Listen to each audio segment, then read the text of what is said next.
ನಮಸ್ಕಾರ ವೀಕ್ಷಕರೇ.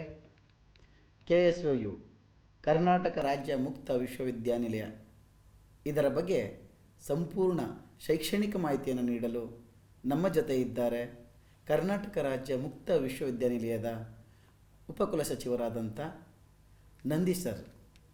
ಕಾರ್ಯಕ್ರಮಕ್ಕೆ ಸ್ವಾಗತ ಸರ್. ನಮಸ್ಕಾರ. ನಮಸ್ಕಾರ ಸರ್, ಕರ್ನಾಟಕ ರಾಜ್ಯ ಮುಕ್ತ ವಿಶ್ವವಿದ್ಯಾನಿಲಯ ಅಂದರೆ ಏನು, ಅದರ ಕಾರ್ಯವೈಖರಿ ಏನು, ಸ್ವಲ್ಪ ವಿದ್ಯಾರ್ಥಿಗಳು ತಿಳಿಸ್ಕೊಡಿ ಸರ್. ಕರ್ನಾಟಕ ರಾಜ್ಯ ಮುಕ್ತ ವಿಶ್ವವಿದ್ಯಾನಿಲಯ ಒಂದು ಸಾಂಪ್ರದಾಯಿಕ ವಿಶ್ವವಿದ್ಯಾನಿಲಯದಲ್ಲಿ ನಾನು ಉನ್ನತ ಶಿಕ್ಷಣವನ್ನು ಪಡೀಲಿಕ್ಕೆ ಹಲವಾರು ಕಾರಣಗಳಿಂದ ಸಾಧ್ಯ ಆಗದೇ ಇರೋಂಥ ಮಕ್ಕಳಿಗೆ ಮತ್ತು ಆಸಕ್ತರಿಗೆ ಉನ್ನತ ಶಿಕ್ಷಣವನ್ನು ನೀಡಲಿಕ್ಕೆ ಎಂದೇ ಸ್ಥಾಪಿತ ಆಗಿರ್ತಕ್ಕಂಥ ಈ ವಿಶ್ವವಿದ್ಯಾನಿಲಯ ಇದಾಗಿರುತ್ತೆ. ಇದಕ್ಕೆ UGC ಮಾನ್ಯತೆ ಕೂಡ ಇರುತ್ತೆ. ಮತ್ತು ನಮ್ಮ ಕರ್ನಾಟಕ ರಾಜ್ಯದಲ್ಲಿ ದೂರ ಶಿಕ್ಷಣ ವ್ಯವಸ್ಥೆ ಅಡಿಯಲ್ಲಿ ಉನ್ನತ ಶಿಕ್ಷಣವನ್ನು ನೀಡಲಿಕ್ಕೆ ಇರ್ತಕ್ಕಂಥ ಏಕಮಾತ್ರ ವಿಶ್ವವಿದ್ಯಾನಿಲಯ ಇದಾಗಿರುತ್ತೆ.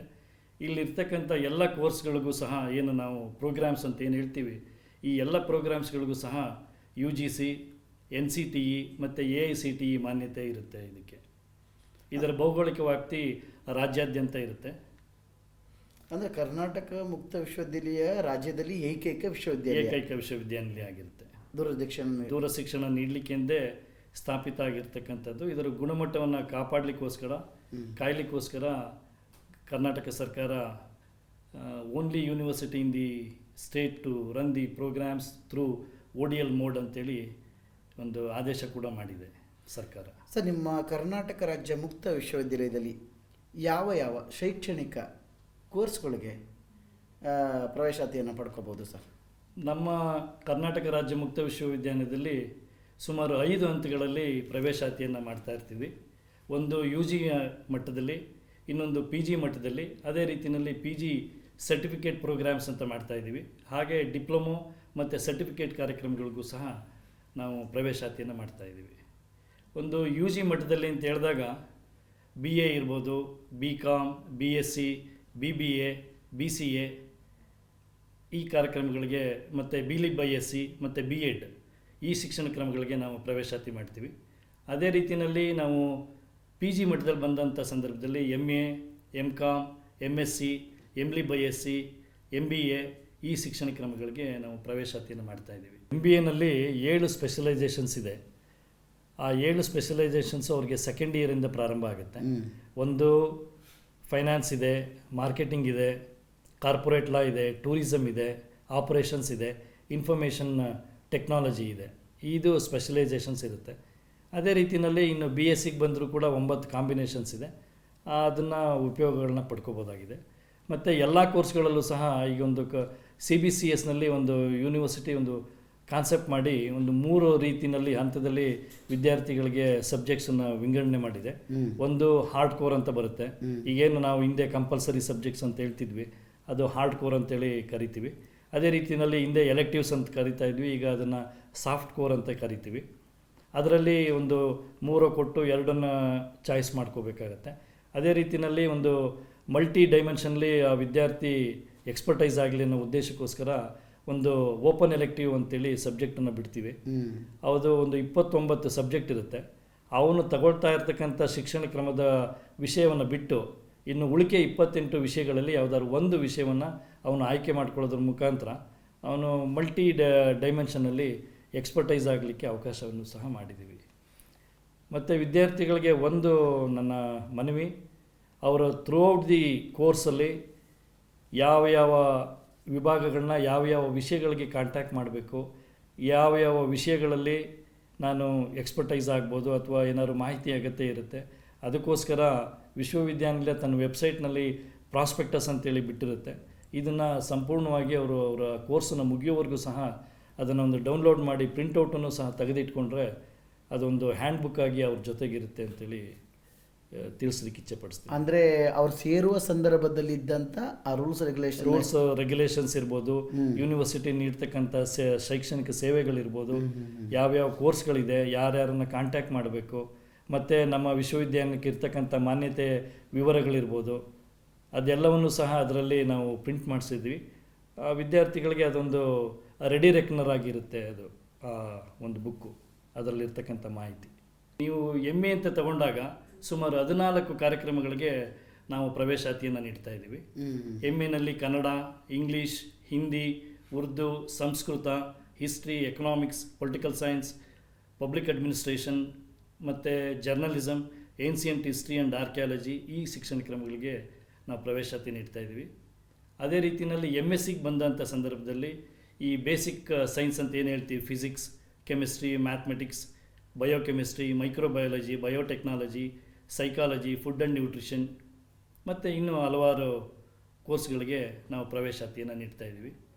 ಅದೇ ರೀತಿಯಲ್ಲಿ ನೀವು PG ಸರ್ಟಿಫಿಕೇಟ್ ಪ್ರೋಗ್ರಾಮ್ಸ್ ಅಂತ ಬಂದಾಗ ಒಂದು 15 ಶಿಕ್ಷಣ ಕ್ರಮಗಳಿಗೆ ಪ್ರವೇಶಾತಿ ನೀಡ್ತಾ ಇದ್ದೀವಿ.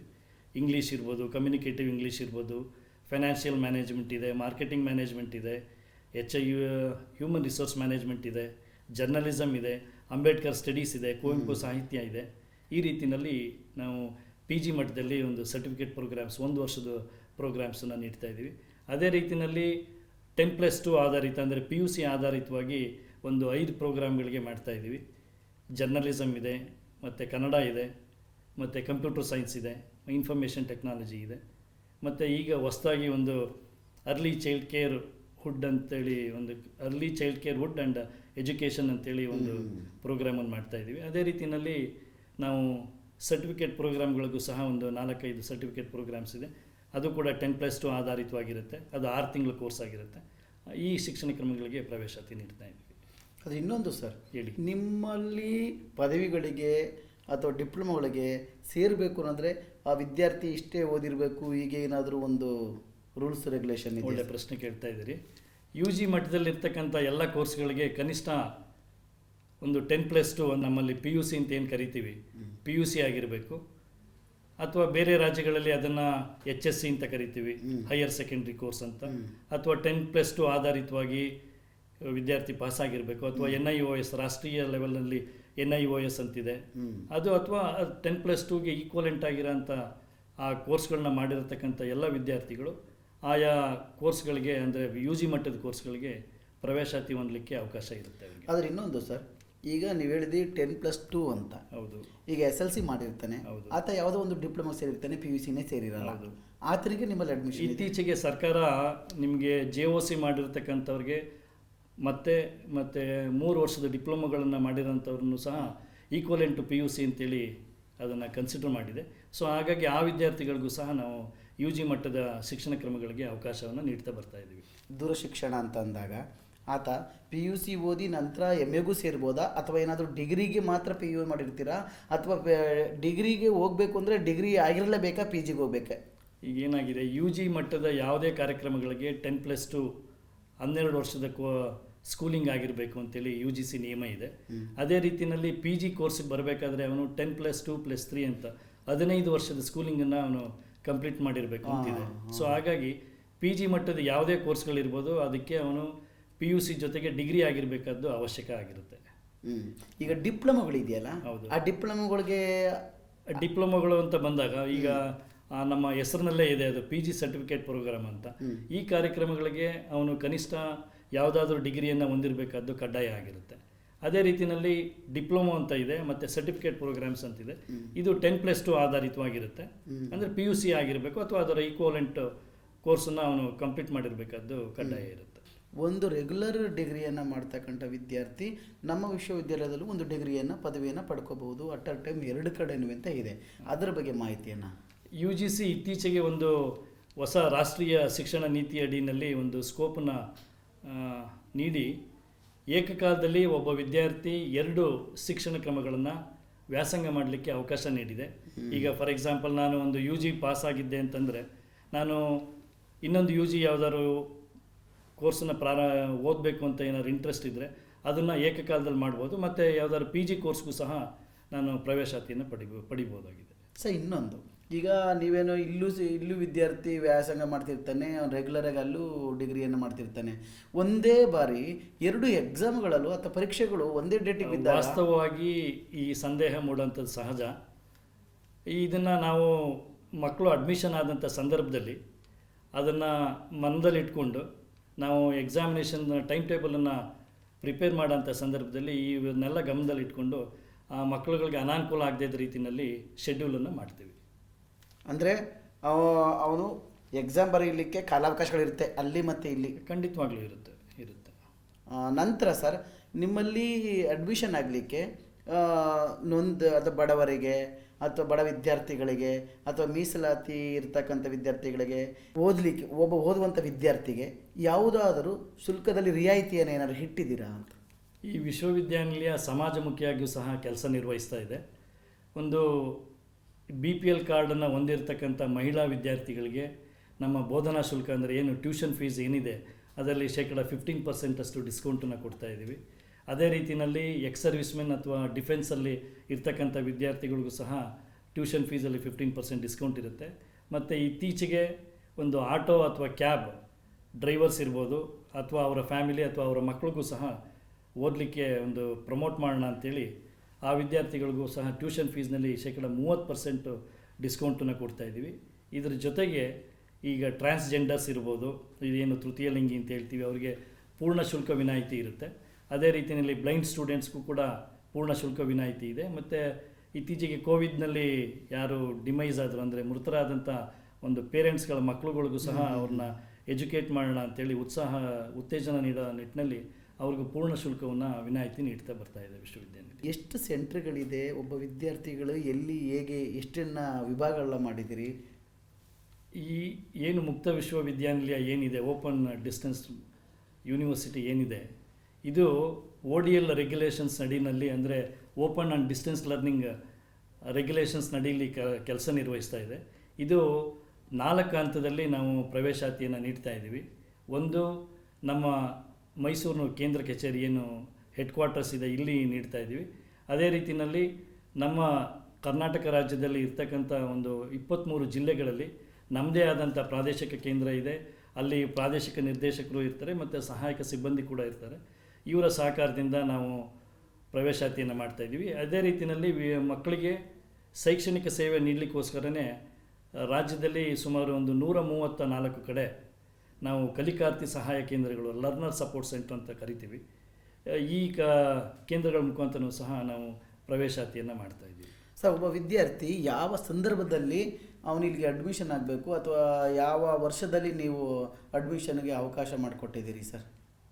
ನಮ್ಮ ವಿಶ್ವವಿದ್ಯಾನಿಲಯದಲ್ಲಿ ವರ್ಷದಲ್ಲಿ ಅಂದರೆ ಒಂದು ಶೈಕ್ಷಣಿಕ ಸಾಲಿನಲ್ಲಿ 2 ಹಂತಗಳಲ್ಲಿ 2 ಆವೃತ್ತಿಗಳಲ್ಲಿ ಅವನು ಅಡ್ಮಿಷನ್ ಆಗಲಿಕ್ಕೆ ಅವಕಾಶ ಇರುತ್ತೆ. ಒಂದು ಶೈಕ್ಷಣಿಕ ವರ್ಷದ ಪ್ರಾರಂಭ ಅಂದರೆ ಜುಲೈನಲ್ಲಿ ಒಂದು ಆವೃತ್ತಿ ಇರುತ್ತೆ. ಅದೇ ರೀತಿಯಲ್ಲಿ ಜಾನ್ವರಿನಲ್ಲಿ ಒಂದು ಆವೃತ್ತಿ ಇರುತ್ತೆ.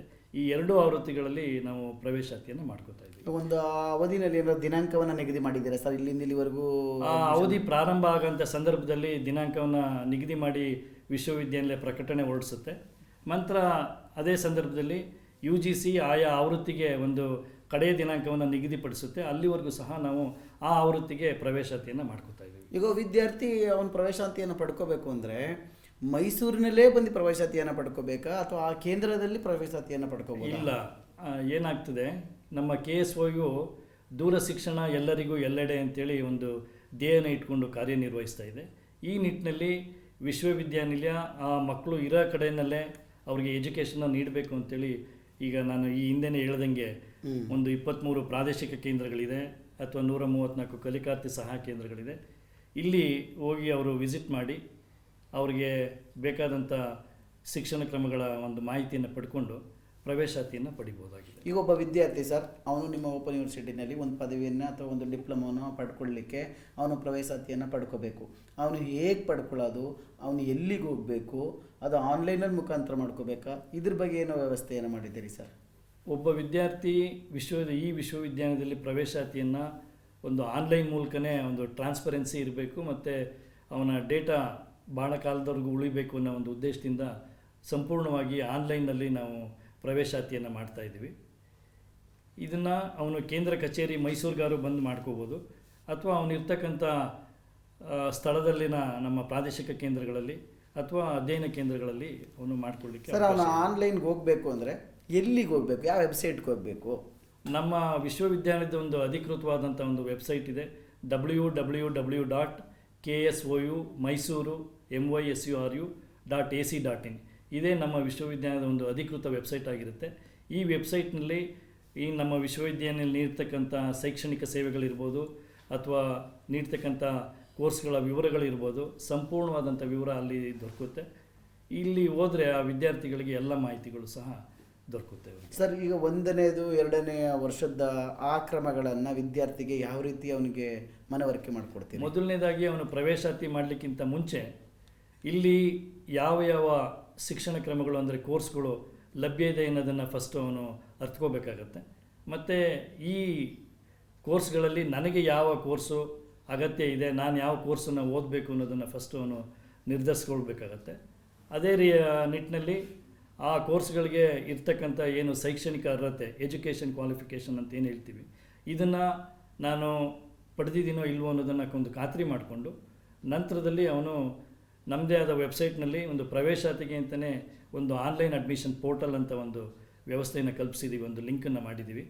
ಆ ಲಿಂಕ್ ಮುಖಾಂತರದಲ್ಲಿ ಅವನೊಂದು ಲಾಗಿನ್ ಆಗಿ ಯೂಸರ್ ಐ ಡಿ ಮತ್ತು ಪಾಸ್ವರ್ಡನ್ನು ತಗೊಳ್ಳೋದ್ರ ಮುಖಾಂತರ ಅವನು ಲಾಗಿನ್ ಆಗಬೇಕಾಗತ್ತೆ. ನಂತರದಲ್ಲಿ ಅವನ ಒಂದು ವೈಯಕ್ತಿಕವಾದ ವಿವರ ಇರ್ಬೋದು ಅಥವಾ ಶೈಕ್ಷಣಿಕ ವಿವರಗಳನ್ನ ಎಂಟ್ರಿ ಮಾಡಿ, ಇದಕ್ಕಿಂತ ಮುಂಚೆ ಆಯಾ ಕೋರ್ಸ್ಗಳಿಗೆ ಇರ್ತಕ್ಕಂಥ ಏನು ವಿದ್ಯಾರ್ಹತೆ ಇದೆ ಅದಕ್ಕೆ ಸಂಬಂಧಪಟ್ಟಂತೆ, ಅಂದರೆ ಫಾರ್ ಎಕ್ಸಾಂಪಲ್ ನಾನು ಯು ಜಿಗೆ ಅಡ್ಮಿಷನ್ ಆಗ್ತಾಯಿದ್ದೀನಿ ಅಂತಂದರೆ ಮೊದಲನೇದಾಗಿ ನನ್ನ ಹತ್ರ SLC ಅಂಕಪಟ್ಟಿ ಇರಬೇಕು, PUC ಅಂಕಪಟ್ಟಿ ಇರಬೇಕು, ಅಥವಾ ಅದಕ್ಕೆ ತತ್ಸಮಾನವಾಗಿರ್ತಕ್ಕಂಥ ಈಕ್ವಲೆಂಟ್ PUC ಏನಿದೆ ಈ ಸರ್ಟಿಫಿಕೇಟ್ ಇರಬೇಕಾಗತ್ತೆ.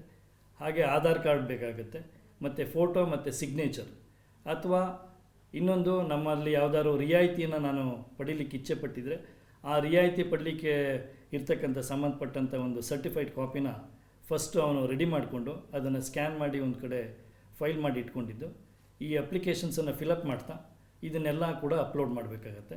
ಮತ್ತು ಪ್ರಾರಂಭಿಕವಾಗಿ ಅವನು ಅಡ್ಮಿಷನ್ ಪ್ರೋಸೆಸಿಂಗ್ ಫೀಸ್ ಅಂತ ಒಂದು ಫೀಸನ್ನು ಯೂನಿವರ್ಸಿಟಿ ಫಿಕ್ಸ್ ಮಾಡಿರುತ್ತೆ ಆಯಾ ಕೋರ್ಸ್ಗೆ ಅನುಗುಣವಾಗಿ.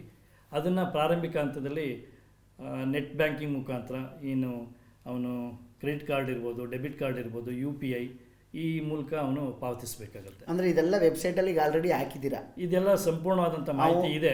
ಈ ಕ್ರಮಗಳಲ್ಲಿ ಅವನು ಹೋಗಬೇಕಾದ್ದು ವೆಬ್ಸೈಟಲ್ಲಿ ಇದೆಲ್ಲ ನೋಡಿಕೊಂಡು ಅವ್ನು ರೆಡಿ ಮಾಡಿಕೊಂಡು ನಂತರ ಅವನು ಆನ್ಲೈನಲ್ಲಿ ಆನ್ಲೈನ್ಗೆ ಹೋಗ್ಬೇಕು, ಅಪ್ಲೋಡ್ ಮಾಡಬೇಕಾಗತ್ತೆ. ಅಪ್ಲೋಡ್ ಮಾಡಿದ ನಂತರದಲ್ಲಿ ಆ ಒಂದು ಏನೆಲ್ಲ ಕಾಪೀಸನ್ನು ಅಪ್ಲೋಡ್ ಮಾಡಿರ್ತೀನಿ ಈ ಎಲ್ಲ ಕಾಪಿಗಳನ್ನ ಒಂದು ಡೌನ್ಲೋಡ್ ಮಾಡಿಕೊಂಡು ನಾನು ಅಪ್ಲಿಕೇಶನನ್ನು ಫಿಲಪ್ ಮಾಡುವಾಗ ರೀಜನಲ್ ಸೆಂಟ್ರನ್ನ ಒಂದು ಆಯ್ಕೆ ಮಾಡ್ಕೊಳ್ಳೋಕೆ ಅವಕಾಶ ಇರುತ್ತೆ. ಅದನ್ನು ಮಾಡ್ಕೊಂಡಿರೋಂಥ ರೀಜನಲ್ ಸೆಂಟ್ರಿಗೆ ನಾನು ಹೋದರೆ along with the original documents ಅಲ್ಲಿ ನಮ್ಮದೇ ಆದಂಥ ನಮ್ಮ ರೀಜನಲ್ ಡೈರೆಕ್ಟ್ರು ಅದನ್ನು ವೆರಿಫೈ ಮಾಡಿ ಇವರಿಗೆ ಈ ಕೋರ್ಸ್ಗೆ ಅರ್ಹತೆ ಹೊಂದಿದ್ದಾರೆ ಅನ್ನೋದನ್ನು ಒಂದು ಕನ್ಫರ್ಮ್ ಮಾಡ್ಕೊಂಡ ನಂತರದಲ್ಲಿ ಇನ್ನು ಉಳಿಕೆ ಏನು ಫೀಸ್ ಇರುತ್ತೆ ಅದನ್ನು ಥ್ರೂ ಆನ್ಲೈನಲ್ಲಿ ಅವರು ಪೇಮೆಂಟ್ ಮಾಡಿದ ಮೇಲೆ ಅವ್ರಿಗೆ ಪ್ರವೇಶಾತಿ ಪ್ರಾವಿಷನ್ ಅಡ್ಮಿಷನ್ಸು ಕನ್ಫರ್ಮ್ ಆಗ್ತದೆ. ಸರ್, ವಿದ್ಯಾರ್ಥಿಗಳಿಗೆ ಆನ್ಲೈನಲ್ಲಿ ಅಡ್ಮಿಷನ್ ಆಗೋದು ಅಂತ ಅವ್ರಿಗೆ ಹೇಳ್ಕೊಡೋಕ್ಕೂ ಮುಂಚೆ ನನ್ನದೊಂದಿದೆ. ಈ ನಿಮ್ಮಲ್ಲಿ ಈ ಡಿಗ್ರಿ ಮತ್ತು ಈ ಡಿಪ್ಲೊಮೊ ಅಲ್ಲದೆ ಈ ಸ್ಕಿಲ್ಲಿಗೆ ಸಂಬಂಧಪಟ್ಟಂತೆ ಮತ್ತು ಇತರ ಯಾವ್ದಾದ್ರು ಕೋರ್ಸ್ಗಳು ಈ ವಿಶ್ವವಿದ್ಯಾನಿಲಯ ಬರೀ ಪದವಿಗಳನ್ನ ನೀಡ್ತಕ್ಕಂಥ ವಿಶ್ವವಿದ್ಯಾನಿಲಯ ಆಗಿರೋದಿಲ್ಲ. ಇದ್ರ ಜೊತೆಗೆ ಆ ಒಬ್ಬ ವಿದ್ಯಾರ್ಥಿಯನ್ನು ಒಂದು ಕೌಶಲ್ಯಯುತವಾಗೂ ಸಹ ಅವನನ್ನು ಒಂದು ಪ್ರಿಪೇರ್ ಮಾಡೋ ಒಂದು ಉದ್ದೇಶದಿಂದ ಪ್ರತಿ UG ಅಥವಾ PG ಪ್ರೋಗ್ರಾಮ್ಸ್ಗಳಲ್ಲಿ ಒಂದು ಸ್ಕಿಲ್ ಬೇಸ್ಡ್ ಒಂದು ಪ್ರೋಗ್ರಾಮನ್ನು ನಾವು ಅವರಿಗೆ ಆಯ್ಕೆ ಮಾಡ್ಕೊಳ್ಳಿಕ್ಕೆ ಒಂದು ನೀಡಿರ್ತೀವಿ. ಒಂದು 7 ಸ್ಕಿಲ್ ಪ್ರೋಗ್ರಾಮ್ಸ್ ಇದೆ. ಎಕ್ಸಾಂಪಲ್ ಒಂದು ನೆಟ್ವರ್ಕಿಂಗ್ ಇರ್ಬೋದು, ವೆಬ್ ಡಿಸೈನ್ ಇರ್ಬೋದು, ಅಥವಾ ಮಲ್ಟಿಮೀಡಿಯಾ ಇರ್ಬೋದು, ಕಂಪ್ಯೂಟರ್ ಇರ್ಬೋದು, ಡೆಸ್ಕ್ಟಾಪ್ ಪಬ್ಲಿಷಿಂಗ್ ಇರ್ಬೋದು, ಆಡಳಿತ ಕನ್ನಡ ಇರ್ಬೋದು, ಅಥವಾ ಇಂಗ್ಲೀಷ್ ಸಾಫ್ಟ್ ಸ್ಕಿಲ್ ಇರ್ಬೋದು. ಈ ವಿಚಾರಗಳ ಬಗ್ಗೆ ಅವ್ರಿಗೊಂದು ತರಬೇತಿಯನ್ನು, ಕೌಶಲ್ಯ ತರಬೇತಿಯನ್ನು ನೀಡಿ ಅವ್ರಿಗೆ ಅದೊಂದು ಸರ್ಟಿಫಿಕೇಟನ್ನು ಕೊಡೋದ್ರ ಜೊತೆಗೆ ಪದವಿ ಕೂಡ ಅವರು ಒಟ್ಟಿಗೆ ಏಕಕಾಲದಲ್ಲಿ ಅದನ್ನು ಮಾಡ್ಕೊಂಡು ಹೋಗಲಿಕ್ಕೆ ಅವ್ರಿಗೊಂದು ಅವಕಾಶವನ್ನು ನೀಡಿರ್ತೀವಿ. ಸರ್, ಇನ್ನೊಂದು ಕೇಳ್ಪಟ್ಟೆ, ನಿಮ್ಮ ವಿಶ್ವವಿದ್ಯಾಲಯದಲ್ಲೇ ಪದವಿ ಪಡ್ಕೊಂಡಂಥ ವಿದ್ಯಾರ್ಥಿಗಳಾಗಿರ್ಬೋದು, ಬೇರೆ ಎಲ್ಲಾದರೂ ಪದವಿ ಪಡ್ಕೊ ಬಂದಂಥ ವಿದ್ಯಾರ್ಥಿಗಳವರು IAS, KS ಅಥವಾ ಸ್ಪರ್ಧಾತ್ಮಕ ಪರೀಕ್ಷೆಗಳಿಗೂ ಇಲ್ಲಿ ಏನೋ ಟ್ರೈನಿಂಗ್ ಇದೆ, ತರಬೇತಿ ಇದೆ? ಪದವಿ ಮಾಡಿಕೊಂಡ ಪದವಿಯನ್ನು ಪೂರ್ಣಗೊಳಿಸಿದಂಥ ವಿದ್ಯಾರ್ಥಿಗಳಿಗೆ ಈ ವಿಶ್ವವಿದ್ಯಾನಿಲಯ ಈ ಕಾಂಪಿಟೇಟಿವ್ ಎಕ್ಸಾಮ್ಸ್ ಅಂತ ಏನು ಹೇಳ್ತೀವಿ, ಸ್ಪರ್ಧಾತ್ಮಕ ಪರೀಕ್ಷೆಗಳು ಅಂತ, ಈ ಪರೀಕ್ಷೆಗಳಿಗೆ ಅವರಿಗೆ ಒಂದು ಕಾನ್ಫಿಡೆಂಟ್ ಆಗಿ ತಯಾರಿ ಆಗಲಿಕ್ಕೆ ನಾವು ಒಂದು ಸೆಲ್ಲನ್ನು ಕೂಡ ಓಪನ್ ಮಾಡಿದ್ವಿ. ಒಂದು ಎಕ್ಸಾಮಿನೇಷನ್, ಕಾಂಪಿಟೇಟಿವ್ ಎಕ್ಸಾಮಿನೇಷನ್ ಸೆಲ್ ಅಂತೇಳಿ.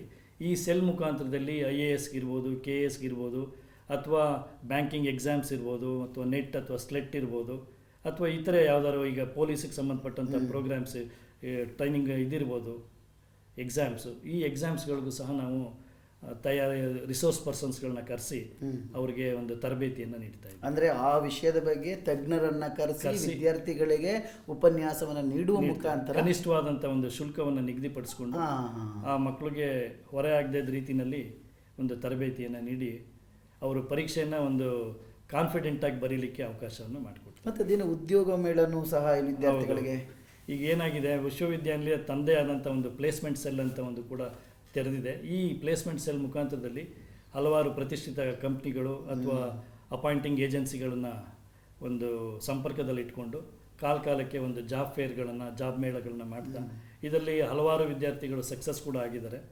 ಅದೇ ನಿಟ್ಟಿನಲ್ಲಿ ವಿಶ್ವವಿದ್ಯಾನಿಲಯ ಹೋಗ್ತಾ ಇದೆ.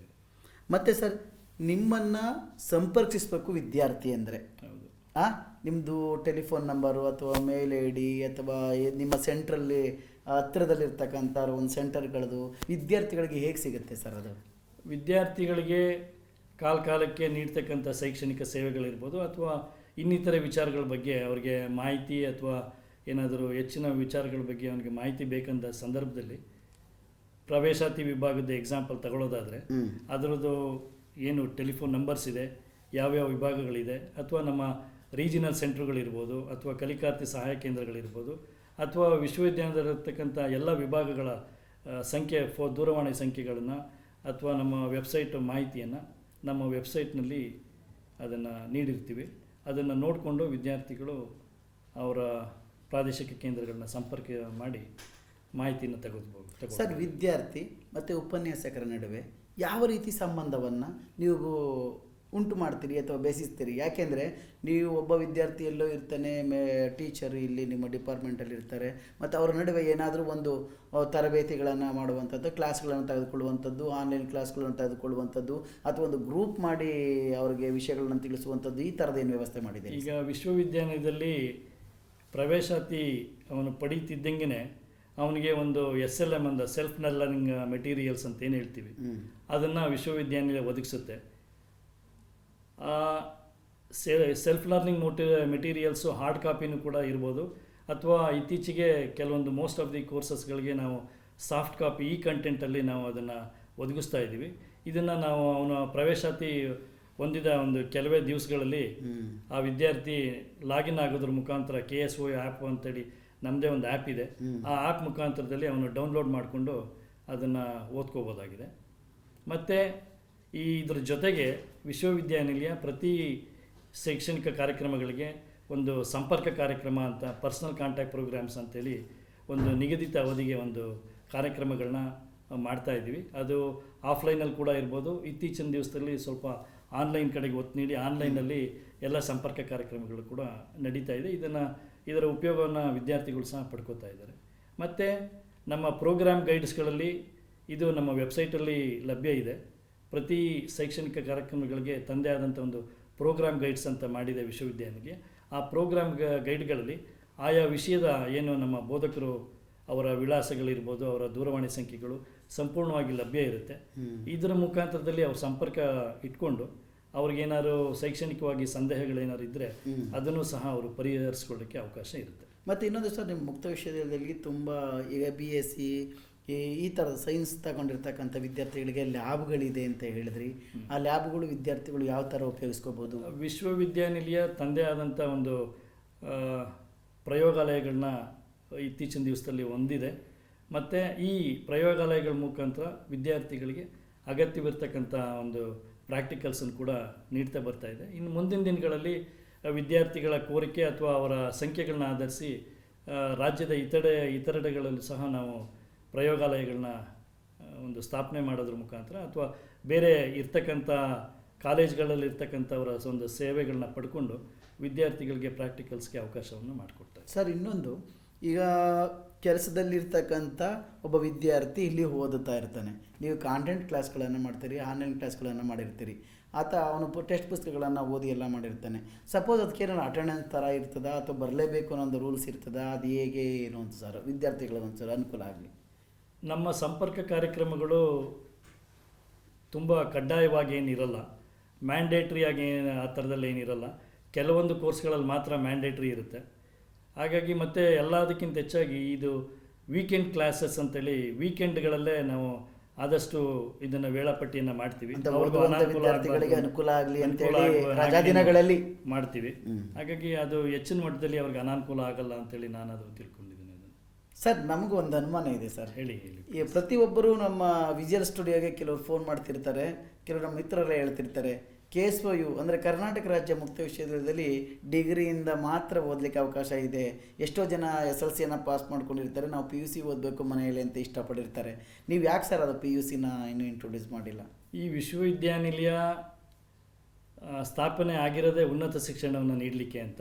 ಆದರೂ ಕೂಡ ಇತ್ತೀಚಿನ ದಿವಸದಲ್ಲಿ ತುಂಬ ಒಂದು ಕೋರಿಕೆಗಳು ಬರ್ತಾ ಇದೆ, PUC ಯಾಕೆ ಮಾಡಬಾರ್ದು ಅಂತೇಳಿ. ಈ ನಿಟ್ಟಿನಲ್ಲಿ ನಾವು NIOS ಇರ್ಬೋದು ಅಥವಾ ನಮ್ಮ PU ಬೋರ್ಡ್ ಏನಿದೆ ನಮ್ಮ ಸರ್ಕಾರದಲ್ಲಿ, ಇವುಗಳನ್ನು ಸಹ ಸಂಪರ್ಕದಲ್ಲಿದ್ದು ಈ ನಿಟ್ಟಿನಲ್ಲೂ ಸಹ ನಾವು ಯಾಕೆ ಒಂದು ಪ್ರೈವೇಟ್ ಕ್ಯಾಂಡಿಡೇಟ್ಸ್ಗಳಿಗೆ PUCಯನ್ನು ನೀಡಬಾರ್ದು ಅನ್ನೋದ್ರ ಬಗ್ಗೆ ಸಹ ಶೈಕ್ಷಣಿಕವಾಗಿ ಚಿಂತನೆ ನಡೀತಾ ಇದೆ. ಸದ್ಯದಲ್ಲೇ ಈ ಕೋರ್ಸ್ಗಳಿಗೂ ಸಹ ಮಾಡೋ ಅಂಥ ಒಂದು ಸನ್ನಿವೇಶ ಬರ್ತದೆ ಅನ್ನೋದನ್ನು ನಾನು ತಿಳ್ಕೊಂಡಿದ್ದೀನಿ. ಸರ್ ಇಂಜಿನಿಯರಿಂಗು ಅಥವಾ ಇತರ ಯಾವ್ದಾರ ಕೋರ್ಸ್ಗಳನ್ನು ಪ್ರಾರಂಭ ಮಾಡುವಂಥದ್ದೇನು ಯೋಜನೆಗಳಿದೆಯಾ, ಹೇಗೆ? ಡಿಸ್ಟೆನ್ಸ್ ಮೋಡ್ನಲ್ಲಿ ಮೊದಲನೇದಾಗಿ ಯಾವುದೇ ಇಂಜಿನಿಯರಿಂಗ್ ಕೋರ್ಸ್ಗಳಿರ್ಬೋದು ಅಥವಾ ಒಂದು ಮೆಡಿಕಲ್ ಇದು ನರ್ಸಿಂಗ್ ಇರ್ಬೋದು, ಇವನ್ನೆಲ್ಲ ಮಾಡಬೇಕು ಅಂದರೆ ಸಂಬಂಧಪಟ್ಟಂಥ ಅಪೆಕ್ಸ್ ಬಾಡಿಗಳಿಂದ ಪರ್ಮಿಷನನ್ನು ತಗೋಬೇಕು. ಹಾಗಾಗಿ ಈ ಮುಕ್ತ ವಿಶ್ವವಿದ್ಯಾನಿಲಯ ಯಾವುದೇ ಟೆಕ್ನಿಕಲ್ ಕೋರ್ಸ್ಗಳನ್ನು ಮತ್ತು ಮೆಡಿಕಲ್ ಕೋರ್ಸಸ್ಗಳನ್ನ ಯಾವುದನ್ನು ಪ್ರಾರಂಭ ಮಾಡಿಲ್ಲ. Okay sir. ಮತ್ತು ಇನ್ನಿತರ ಸೇವೆಗಳೇನಾದರೂ ಮುಕ್ತ ವಿಶ್ವವಿದ್ಯಾಲಯ ಮಾಡ್ತಾ ಇದ್ರೆ ಅದು ವಿದ್ಯಾರ್ಥಿಗಳು ತಿಳಿಸುವಂಥ ಕೆಲಸ ನಿಮ್ಮಿಂದ ಏನಾದರೂ ಆಗಲಿ? ಈಗ ವಿಶ್ವವಿದ್ಯಾಲಯದ ಆವರಣದಲ್ಲಿ ವಿದ್ಯಾರ್ಥಿಗಳು ಹಲವಾರು ಶೈಕ್ಷಣಿಕ ಕಾರ್ಯಕ್ರಮಗಳಿಗಿರ್ಬೋದು ಅಥವಾ ಪರೀಕ್ಷೆಗೆ ಬರ್ಬೋದು. ಈ ಬಂದಂಥ ಸಂದರ್ಭದಲ್ಲಿ ಅವರಿಗೆ ಉಳಿಲಿಕ್ಕೆ ಅಂತಲೇ ಒಂದು ಪ್ರತ್ಯೇಕವಾಗಿ ಮಹಿಳಾ ಒಂದು ಹಾಸ್ಟೆಲ್ ಇದೆ. ಅದೇ ರೀತಿಯಲ್ಲಿ ವಿದ್ಯಾರ್ಥಿಗಳಿಗೂ ಸಹ ಹಾಸ್ಟೆಲ್ ಪ್ರತ್ಯೇಕವಾಗಿರುತ್ತೆ. ಮತ್ತು ಎಲ್ಲದಕ್ಕಿಂತ ಹೆಚ್ಚಾಗಿ ಒಂದು ಸೆಕ್ಯೂರಿಟಿ ಬೇಸ್ಡ್ ಹಾಸ್ಟೆಲ್ಗಳು ಕೂಡ ಲಭ್ಯ ಇದೆ. ಇದೇ ಸಂದರ್ಭದಲ್ಲಿ ಅವರ ಒಂದು ಆರೋಗ್ಯ ಸ್ವಸ್ಥತೆಯಿಂದ ಕಾಪಾಡಬೇಕು ಅನ್ನೋ ಒಂದು ಉದ್ದೇಶದಿಂದ ಒಂದು ಹೆಲ್ತ್ ಸೆಂಟ್ರು ಕೂಡ ವಿಶ್ವವಿದ್ಯಾನಿಲಯ ಸ್ಥಾಪನೆ ಮಾಡಿದೆ. ಇಲ್ಲಿ ನುರಿತವಾದಂಥ ಡಾಕ್ಟರ್ಸ್ ಇರ್ತಾರೆ. ಇವ್ರ ಮುಖಾಂತರದಲ್ಲಿ ಅವ್ರಿಗೇನಾದ್ರು ಅಗತ್ಯ ಬಿದ್ದಲ್ಲಿ ವೈದ್ಯಕೀಯ ಸೇವೆಯನ್ನು ಸಹ ನಾವು ನೀಡ್ತಾ ಇದ್ದೀವಿ. ಸರ್ ಇನ್ನೊಂದು ಮರೆತೆ ಕೇಳೋದನ್ನ, ಈ ವಿದ್ಯಾರ್ಥಿಗಳು ಈ ಎಕ್ಸಾಮ್ನ ಎಲ್ಲಿ ಬರೀಬೇಕು, ಅದು ಹೇಗೆ ಬರೀಬೇಕು, ಮತ್ತು ಅವ್ರಿಗೆ ಬರೆದಾಗ ಅವ್ರಿಗೆ ಫಲಿತಾಂಶವನ್ನು ಯಾವ ರೀತಿ ತಾವು ಪ್ರಕಟಿಸ್ತೀರಿ, ಹೇಗೆ? ವಿದ್ಯಾರ್ಥಿಗಳಿಗೆ ಪ್ರವೇಶಾತಿಗೆ ಯಾವ ರೀತಿಯಲ್ಲಿ ಅವಕಾಶವನ್ನು ನಾವು ರಾಜ್ಯದ ಎಲ್ಲ ಭಾಗಗಳಲ್ಲಿ ನೀಡಿದ್ವಿ, ಇದೇ ರೀತಿ ಪರೀಕ್ಷೆಗಳನ್ನು ಸಹ ಹೆಚ್ಚು ಕಡಿಮೆ ಅವರು ಇರೋಂಥ ಸ್ಥಳಗಳಲ್ಲೇ ಕನಿಷ್ಠ ಒಂದು 25ರಿಂದ 30 ಸ್ಥಳಗಳಲ್ಲಿ ನಾವು ಪ್ರತಿ ಬಾರಿ ಕೂಡ ಪರೀಕ್ಷೆಗಳನ್ನ ನಡೆಸ್ತಾ ಇದ್ದೀವಿ. ಇದರಿಂದ ಮಕ್ಕಳುಗಳಿಗೆ ನಾವು ಭಾಳ ದೂರ ಹೋಗಿ ಪರೀಕ್ಷೆ ಬರೀತಾ ಇದ್ದೀವಿ ಅನ್ನೋ ಒಂದು ಆ ಫೀಲಿಂಗ್ಸ್ ಬರಲ್ಲ. ಹಾಗಾಗಿ ಇದರಿಂದ ಅನುಕೂಲಗಳು ತುಂಬ ಹೆಚ್ಚಿದೆ ವಿದ್ಯಾರ್ಥಿಗಳು. ಸರ್ ಕರ್ನಾಟಕ ರಾಜ್ಯ ಮುಕ್ತ ವಿಶ್ವವಿದ್ಯಾಲಯದಲ್ಲಿ ವೃತ್ತಿಪರ ಕೋರ್ಸ್ಗಳ ಬಗ್ಗೆ ಹೇಳ್ತೀರಾ ಸರ್?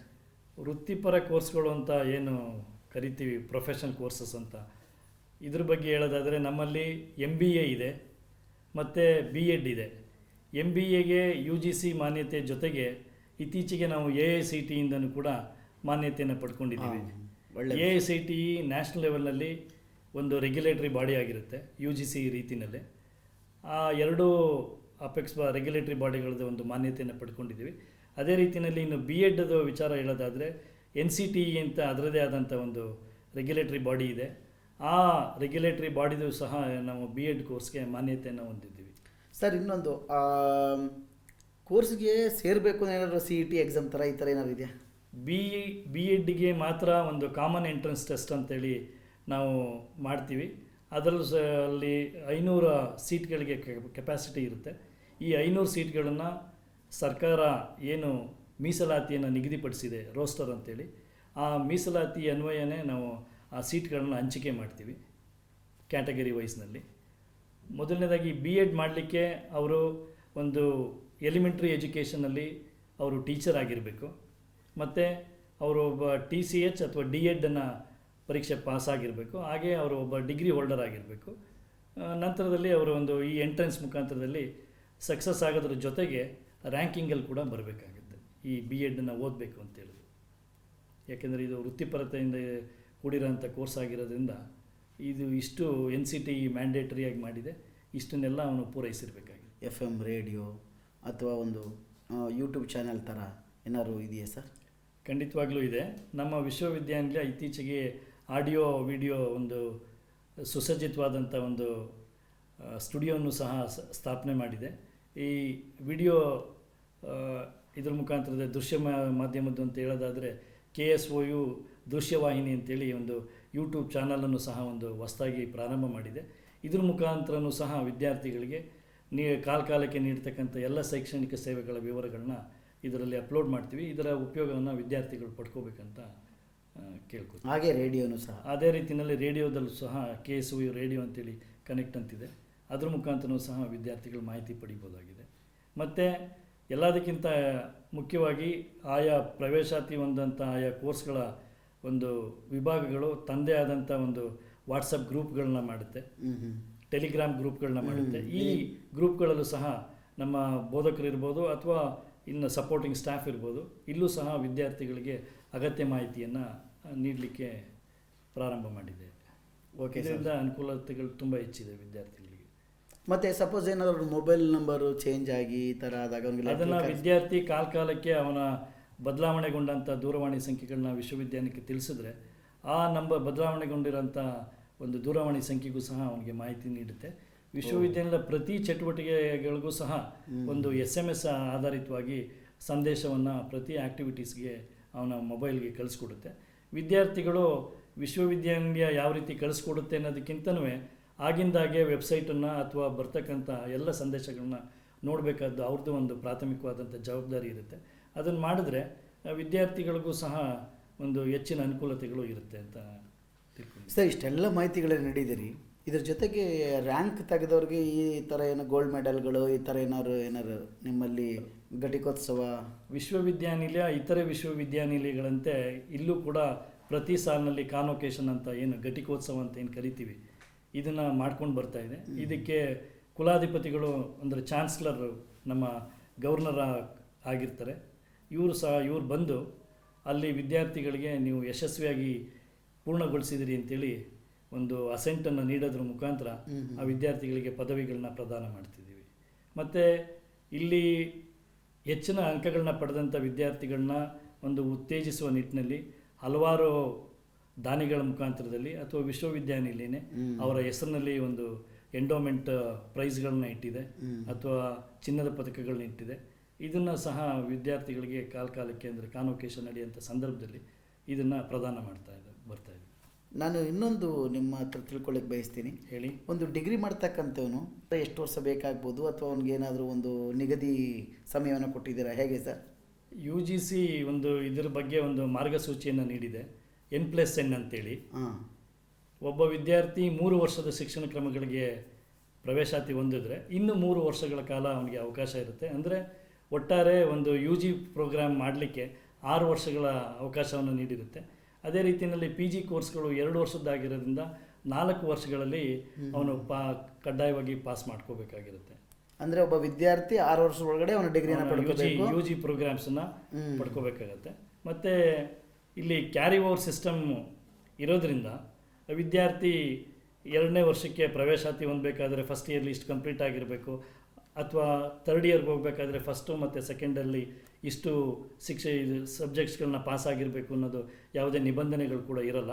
ಹಾಗಾಗಿ ಆ ವಿದ್ಯಾರ್ಥಿ ಇಷ್ಟು ಸಾಲಿನಲ್ಲಿ ಅಂದರೆ ನಾವು ಏನು N+N ಅಂತ ಹೇಳಿದ್ವಿ, ಇಷ್ಟು ಅವಧಿನಲ್ಲಿ ಅವನು ಆ ಕೋರ್ಸನ್ನು ಮುಗಿಸ್ಕೊಳ್ಳಿಕ್ಕೆ ಅವಕಾಶ ಇರುತ್ತೆ.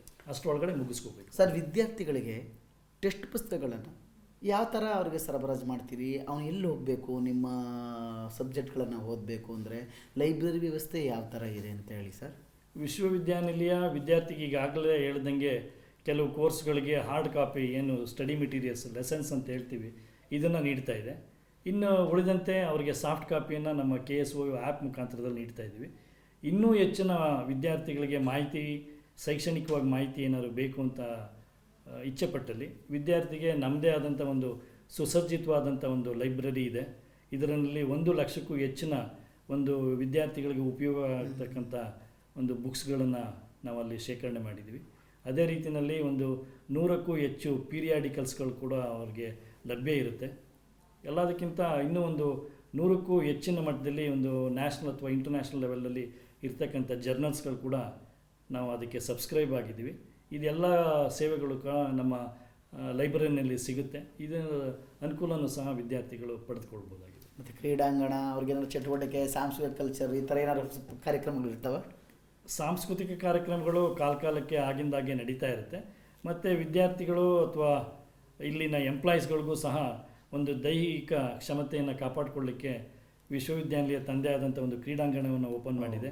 ಅದ್ರ ಜೊತೆಗೆ ಒಂದು ಜಿಮ್ಮನ್ನು ಕೂಡ ಇತ್ತೀಚೆಗೆ ಒಂದು ಓಪನ್ ಮಾಡಿದ್ದೀವಿ. ಇದರಿಂದ ವಿದ್ಯಾರ್ಥಿಗಳಿಗೆ ಒಂದು ಕಾಲೇಜ್ನಲ್ಲಿ ಇರ್ತಕ್ಕಂಥ ಕ್ಯಾಂಪಸ್ನಲ್ಲಿ ಇದೀನಿ ಅನ್ನೋ ಒಂದು ವಾತಾವರಣವನ್ನು ಅಥವಾ ಒಂದು ಫೀಲ್ ಅವನಿಗೆ ಆಗ್ತದೆ ಇದರಿಂದ. ಸರ್, ವಿದ್ಯಾರ್ಥಿಗಳಿಗೆ ವಿಶೇಷವಾಗಿ ಅಧ್ಯಯನ ಮಾಡುವಂಥದ್ದು ಏನಾದ್ರು ಕೋರ್ಸ್ಗಳಿದೆಯಾ? ಅಂದರೆ ನೀವು ಹೇಳ್ತಾ ಇರೋದು ಸ್ಪೆಷಲೈಸೇಷನ್ ಅಂತೇನು? ಅದೇ ಸ್ಪೆಷಲೈಸೇಷನ್ ಕೋರ್ಸ್ಗಳು ಅಂತ ಇರ್ತದೆ. ಈಗ ನಾವು ಯು ಜಿ ಪ್ರೋಗ್ರಾಮ್ಸ್ಗಳಲ್ಲಿ ತೊಗೊಂಡಂಥ ಸಂದರ್ಭದಲ್ಲಿ BSc ಜನರಲ್ ಅಂತ ಇದೆ. ಅದರಲ್ಲಿ 9 ಕಾಂಬಿನೇಷನ್ಸ್ಗಳು ಬರುತ್ತೆ. ಕಾಂಬಿನೇಷನ್ಸ್ಗಳು ಯಾವ್ಯಾವುದು ಅಂತಂದರೆ physics, chemistry, mathematics, biochemistry, microbiology, zoology, botany, environmental science, food science. ಇಷ್ಟು ಸಬ್ಜೆಕ್ಟ್ಸ್ಗಳಲ್ಲಿ ಕಾಂಬಿನೇಷನ್ ಮೂರು ಕಾಂಬಿನೇಷನ್ಸ್ಗಳಲ್ಲಿ ಸುಮಾರು 9 ಕಾಂಬಿನೇಷನ್ಸ್ಗಳಿದೆ. ಅದೇ ರೀತಿಯಲ್ಲಿ PGನಲ್ಲಿ ಬಂದಂಥ ಸಂದರ್ಭದಲ್ಲಿ, ಪೋಸ್ಟ್ ಗ್ರ್ಯಾಜುಯೇಷನ್ ಬಂದಂಥ ಸಂದರ್ಭದಲ್ಲಿ MCOMನಲ್ಲಿ ಒಂದು ಡ್ಯುಯಲ್ ಸ್ಪೆಷಲೈಸೇಷನ್ ಅಂತ ಒಂದು ಹೊಸದಾಗಿ ಪ್ರಾರಂಭ ಮಾಡಿದ್ದೀವಿ. ಅದು ನಿಮಗೆ ಅಕೌಂಟಿಂಗ್ ಆ್ಯಂಡ್ ಫೈನಾನ್ಸ್ ಅಂತ ಬರುತ್ತೆ, ಅಕೌಂಟಿಂಗ್ ಆ್ಯಂಡ್ HRM ಅಂತ ಬರುತ್ತೆ. ಅದೇ ರೀತಿಯಲ್ಲಿ ಮಾರ್ಕೆಟಿಂಗ್ ವಿತ್ HRM ಅಂತ ಬರುತ್ತೆ, ಮಾರ್ಕೆಟಿಂಗ್ ವಿತ್ ಫೈನಾನ್ಸ್ ಅಂತ ಬರುತ್ತೆ. ಈ ರೀತಿ ಡ್ಯುಯಲ್ ಸ್ಪೆಷಲೈಸೇಷನಲ್ಲಿ ನಾವು ವಿದ್ಯಾರ್ಥಿಗಳಿಗೆ ಒಂದು ಸ್ಪೆಷಲೈಸೇಷನನ್ನು ನೀಡ್ತಾ ಇದ್ದೀವಿ MCOMನಲ್ಲಿ. ಅದೇ ರೀತಿಯಲ್ಲಿ ನೀವು MBAಗೆ ಬಂದಂಥ ಸಂದರ್ಭದಲ್ಲಿ 7 ಸ್ಪೆಷಲೈಸೇಷನ್ಸ್ ಇದೆ. ಫಾರ್ ಎಕ್ಸಾಂಪಲ್ ಫೈನಾನ್ಸ್ ಇದೆ, ಮಾರ್ಕೆಟಿಂಗ್ ಇದೆ, HR ಇದೆ, ಕಾರ್ಪೊರೇಟ್ ಇದೆ, ಇನ್ಫಾರ್ಮೇಷನ್ ಟೆಕ್ನಾಲಜಿ ಇದೆ, ಕಾರ್ಪೊರೇಟ್ ಲಾ ಇದೆ. ಇದರಲ್ಲಿ ವಿದ್ಯಾರ್ಥಿಗಳು ಓದಲಿಕ್ಕೆ ಅವಕಾಶಗಳಿದೆ. ಸರ್, ಈಗ ಒಂದು ವಿದ್ಯಾರ್ಥಿ ರೆಗ್ಯುಲರ್ ಹೋಗುವಂಥ ಕಾಲೇಜಿನಲ್ಲಿ ಫಸ್ಟ್ ಇಯರ್ ಮಾಡಿರ್ತಾನೆ, ಅವ್ನು ಸೆಕೆಂಡ್ ಇಯರ್ ಓದಲಿಕ್ಕೆ ಆಗಿರಲ್ಲ, ಎಲ್ಲೋ ಬಿಟ್ಟಿರ್ತಾನೆ. ಅವನು ನಿಮ್ಮ ಕಾಲೇಜಿಗೆ ಇಲ್ಲಿಗೆ ಬಂದು ಸೆಕೆಂಡ್ ಇಯರು ಥರ್ಡ್ ಇಯರ್ ಅಧ್ಯಯನ ಮಾಡಲಿಕ್ಕೆ ಅವಕಾಶ ಇದೆ. ಈಗ ಏನಾಗುತ್ತೆ, ಯಾವುದಾದ್ರು ಕಾರಣಗಳಿಗೋಸ್ಕರ ಅವನು ಕನ್ವೆನ್ಷನಲ್ ಯೂನಿವರ್ಸಿಟಿಗಳಲ್ಲಿ ಕೋರ್ಸನ್ನು ಮಾಡ್ತಾ ಇರ್ತಾನೆ. ಯಾವುದಾದ್ರೂ ಅಪಾಯಿಂಟ್ಮೆಂಟ್ ಸಿಗ್ಬೋದು ಅಥವಾ ಇನ್ಯಾವುದಾದ್ರು ಕಾರಣಗಳಿಗೆ ಅದನ್ನು ಓದನ್ನು ಮೊಟಕುಗೊಳಿಸ್ಬೇಕು ಅಂತ ಅನಿವಾರ್ಯತೆ ಸೃಷ್ಟಿಯಾಗುತ್ತೆ. ಅಂಥ ಸಂದರ್ಭದಲ್ಲಿ ಅವನಿಗೆ ಫಸ್ಟ್ ಇಯರ್ ಕಂಪ್ಲೀಟ್ ಮಾಡ್ಕೊಂಡಿದ್ರೆ ಆಯಾ ಯೂನಿವರ್ಸಿಟಿಯಿಂದ ಒಂದು ಮೈಗ್ರೇಷನ್ ಸರ್ಟಿಫಿಕೇಟನ್ನು ತೊಗೋಬೇಕಾಗುತ್ತೆ. ಮತ್ತು ಆ ಕಾಲೇಜಿಂದ NOCಗಳನ್ನ ತಗೊಂಡು ಮಾಮೂಲಿಯಾಗಿ ನಮ್ಮಲ್ಲಿ ಅಡ್ಮಿಷನ್ಸ್ ಪ್ರಾರಂಭ ಆದಂಥ ಸಂದರ್ಭದಲ್ಲಿ ಅಡ್ಮಿಷನನ್ನು ಮಾಡ್ಕೋಬೋದಾಗುತ್ತೆ. ಸರ್, ಇದು ಡಿಗ್ರಿಗೆ ಮತ್ತು PGಗೆ ಎರಡಕ್ಕೂ ಕೂಡ ಅನ್ವಯ ಆಗುತ್ತೆ. ಆದರೆ ಅವನು ಫಸ್ಟ್ ಇಯರ್ ಮಾಡುವಾಗ ಫಸ್ಟ್ ಇಯರ್ ಪೂರ ಕಂಪ್ಲೀಟ್ ಆಗಿರಬೇಕು. ಅದೇ ರೀತಿ ಥರ್ಡ್ ಇಯರ್ಗೆ ಬರಬೇಕು ಅಂತ ಹೇಳಿದ್ರೆ first and second year complete ಆಗಿರಬೇಕಾಗುತ್ತೆ. ಮತ್ತು ಇನ್ನೊಂದು ಸರ್, ಹೇಳಿ, ವಿದ್ಯಾರ್ಥಿ ಇಲ್ಲಿ ಫೀಸ್ ಕಟ್ಟಿ ಅವನು ವಿದ್ಯಾಭ್ಯಾಸವನ್ನು ಮಾಡ್ತಾ ಇರ್ತಾನೆ, ನಿಮ್ಮಲ್ಲಿ ಡಿಗ್ರಿಯನ್ನು ಮಾಡ್ತಾ ಇರ್ತಾನೆ.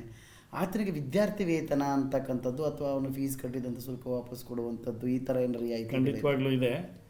ಇದು ಸೋಷಿಯಲ್ ವೆಲ್ಫೇರ್ ಡಿಪಾರ್ಟ್ಮೆಂಟಿಂದ SC ಮತ್ತು ST ವಿದ್ಯಾರ್ಥಿಗಳಿಗೆ ಅವರ ಎಲಿಜಿಬಿಲಿಟಿ ಕಂಡೀಷನ್ಸ್ ಮೇಲೆ ಇವರು ಇಲ್ಲಿ ಅಡ್ಮಿಷನ್ ಆದಂಥ ನಂತರದಲ್ಲಿ ಇವರು ಅಡ್ಮಿಷನ್ ಆಗಿ ಪೇಮೆಂಟ್ ಮಾಡಿರೋಂಥ ಫೀಸನ್ನು ಮತ್ತು ರಿಲೆವೆಂಟ್ ಡಾಕ್ಯುಮೆಂಟ್ಸನ್ನು ಸಮಾಜ ಕಲ್ಯಾಣ ಇಲಾಖೆಯಿಂದ ಅವರು ಮರುಬರಿಕೆ ಮಾಡಿಕೊಳ್ಳಿಕ್ಕೆ ಅವಕಾಶ ಇರುತ್ತೆ. ಈ ಎಲ್ಲ ಡಾಕ್ಯುಮೆಂಟ್ಸ್ಗಳನ್ನೂ ಸ್ಟೂಡೆಂಟ್ ಸ್ಕಾಲರ್ಶಿಪ್ ಪೋರ್ಟಲ್ ಮುಖಾಂತರ ಸರ್ಕಾರ ಅವ್ರಿಗೆ ನೋಟಿಫೈ ಮಾಡಿದಂಥ ಸಂದರ್ಭದಲ್ಲಿ ಅದನ್ನು ಅಪ್ಲೋಡ್ ಮಾಡಿ ಅವರ ಖಾತೆಗೆ ನೇರವಾಗಿ DBT ಸಿಸ್ಟಮ್ನಲ್ಲಿ ಆ ವಿದ್ಯಾರ್ಥಿಗಳಿಗೆ ಅವ್ರ ಖಾತೆಗೆ ಜಮಾ ಆಗೋಂಥ ವ್ಯವಸ್ಥೆ ಇರುತ್ತೆ. ಇದೇ ರೀತಿಯಲ್ಲಿ OBC ವಿದ್ಯಾರ್ಥಿಗಳು ಸಹ ಇದನ್ನು ಮರುಬರಿಕೆಗೆ ಅವಕಾಶವನ್ನು ಮಾಡಿಕೊಡ್ತಾ ಇದೆ. ಅದನ್ನು ಕೂಡ ಅವರು ಪಡ್ಕೋಬೋದಾಗಿದೆ. ಸರ್, ಇನ್ನೊಂದು, ಈಗ ಆ ವಿದ್ಯಾರ್ಥಿ ಈ ಸಂದರ್ಭದಲ್ಲಿ ಏನು ಮಾಡಬೇಕಾಗತ್ತೆ ಸರ್? ಈಗ ಅವನು ಫೀಸ್ ಎಲ್ಲ ಕಟ್ಟಿರ್ತಾನೆ, ಅಪ್ಲೈ ಮಾಡಿರ್ತಾನೆ, ಓದ್ತಿರ್ತಾನೆ, ಅವ್ನಿಗೆ ಗೊತ್ತಾಗಿರಲ್ಲ ಅಥವಾ ಅದಕ್ಕೆ ಏನಾದರೂ ಬೇರೆ ಪ್ರೋಸೆಸ್ ಇದೆಯಾ ಅವರು ವಿದ್ಯಾರ್ಥಿ ವೇತನ ಪಡ್ಕೊಳ್ಳಿಕ್ಕೆ? ಹೇಗೆ ಸರ್? ವಿದ್ಯಾರ್ಥಿ ವೇತನ ಪಡ್ಕೊಳ್ಳೋದಕ್ಕೆ ಅನ್ನೋದಕ್ಕಿಂತ ಮುಂಚಿತವಾಗಿ ಸಮಾಜ ಕಲ್ಯಾಣ ಇಲಾಖೆ ಆಗಿಂದಾಗಿಯೇ ಅವರು ಅಧಿಸೂಚನೆ ಹೊರಡಿಸ್ತಾ ಇರ್ತಾರೆ, ಪ್ರಕಟಣೆಗಳನ್ನ ನೀಡ್ತಾ ಇರ್ತಾರೆ. ಇದನ್ನು ವಿದ್ಯಾರ್ಥಿಗಳು ಅಬ್ಸರ್ವ್ ಮಾಡಿಕೊಂಡು ಮತ್ತು ಈ ವಿಚಾರಗಳನ್ನ ನಮ್ಮ ವೆಬ್ಸೈಟ್ನಲ್ಲೂ ಸಹ ವಿದ್ಯಾರ್ಥಿಗಳ ಅನುಕೂಲಕ್ಕೋಸ್ಕರ ನಾವು ಪ್ರಕಟ ಮಾಡ್ತಾ ಇರ್ತೀವಿ. ಇದನ್ನು ವಿದ್ಯಾರ್ಥಿಗಳು ಅದನ್ನು ಅಬ್ಸರ್ವ್ ಮಾಡಿಕೊಂಡು ಆ ಸಮಯದಲ್ಲಿ ಅಪ್ಲೈ ಮಾಡಬೇಕಾಗುತ್ತೆ. ಅಪ್ಲೈ ಮಾಡಿದ್ರೆ ಮಾತ್ರ ಇದು ಖಂಡಿತವಾಗ್ಲೂ ಅವ್ರಿಗೆ ಮಾತ್ರ ನೀವು ಅದು ಸಮಾಜ ಕಲ್ಯಾಣ ಇಲಾಖೆಯಿಂದ ಮರುಬಳಕೆ ಆಗುತ್ತೆ, ಇದು ರಿಯಾಯಿತಿ ಅಲ್ಲ. ಸಮಾಜ ಕಲ್ಯಾಣ ಇಲಾಖೆ ವತಿಯಿಂದ ವಿದ್ಯಾರ್ಥಿ ವೇತನ ಅವನು ಅಪ್ಲೈ ಮಾಡಿದ್ರೆ ಮಾತ್ರ ವೇತನ ಸಿಗುತ್ತೆ, ಅಪ್ಲೈ ಮಾಡಿಲ್ಲ ಅಂದ್ರೆ ಸಿಗಲ್ಲ. ನೀ ಇಲ್ಲಿ ಓದುವಂಥ ವಿದ್ಯಾರ್ಥಿ ಅನಿವಾರ್ಯ ಕಾರಣಗಳಿಂದ ಕಾಲೇಜಿನ ಬಿಟ್ಟಿರ್ತಾನೆ ಅಥವಾ 1 ವರ್ಷ 2 ವರ್ಷ ಅವನು ಓದನ್ನ ಕಂಟಿನ್ಯೂ ಮಾಡಿರಲ್ಲ, ಡಿಗ್ರಿನ ಡಿಪ್ಲೊಮೊಗಳನ್ನು ಯಾವುದಾದ್ರು ಒಂದು, ಆ ಸಂದರ್ಭದಲ್ಲಿ ಅವನು ಮತ್ತೆ ಸೇರ್ಬೋದಾ, ಜಾಯ್ನ್ ಆಗಿ ಮತ್ತೆ ವಿದ್ಯಾಭ್ಯಾಸನ ಕಂಟಿನ್ಯೂ ಮಾಡೋ ಆಪ್ಷನ್ ಇದೆ? ನಾನು ಈಗ ಹಿಂದೆ ಹೇಳ್ದಂಗೆ, ಈಗ ಅವನು ಫಸ್ಟ್ ಇಯರ್ ಕಂಪ್ಲೀಟ್ ಮಾಡಿರ್ತಾನೆ, ಕಂಪ್ಲೀಟ್ ಮಾಡಿದರೆ ಮಾತ್ರ ಅವನು ಸೆಕೆಂಡ್ ಇಯರ್ ಬರಲಿಕ್ಕೆ ಅವಕಾಶ ಇರುತ್ತೆ. ಅವನು NOC ಮತ್ತು ಮೈಗ್ರೇಷನ್ ಸರ್ಟಿಫಿಕೇಟ್ ಅಂತ ತರಬೇಕಾಗತ್ತೆ.